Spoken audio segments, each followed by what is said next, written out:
Hey, what's going on, you guys?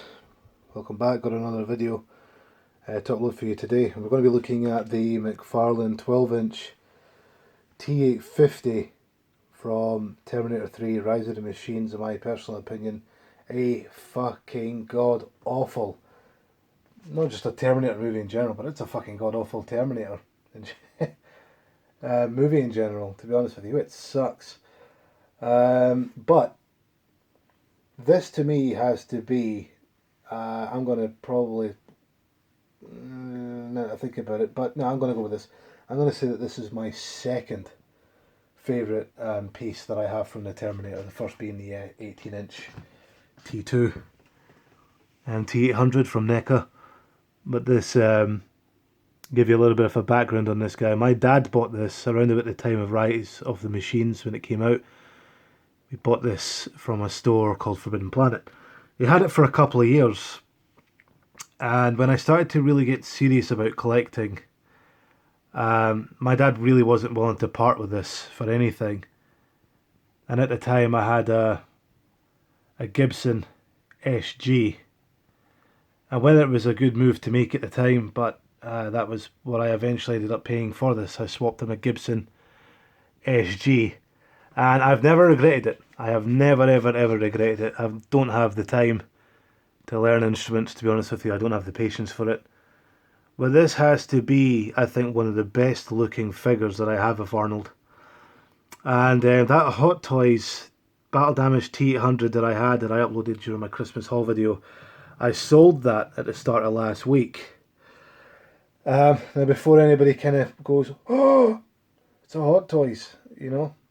I honestly, I didn't see anything special in it, and I am a huge Terminator fan. I'm a big Arnold fan in general, and I didn't see anything in that figure that really made it worthwhile paying the money that I was going to have to eventually pay for him. And sold him. Once again, like the Gibson, haven't regretted it, because I have other Terminator pieces to meet, which I just think were better, and I paid probably a quarter or a fraction of what the Hot Toys was going to cost me. And I just decided before I had to pay it back, I was like, you know what, fuck it. You know, there comes a time where it just gets too stupid. And like I said, I am a budget collector. We don't expect charity or anything like this on that channel. Don't insult me. But everything we have, I've paid for myself, except the odd things that I've got for Christmas and birthdays and stuff like that.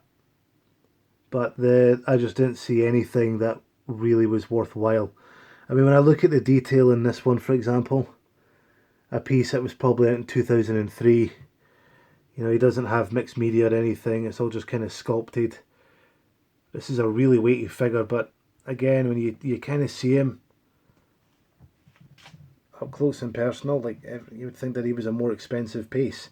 It almost looks like a sideshow piece.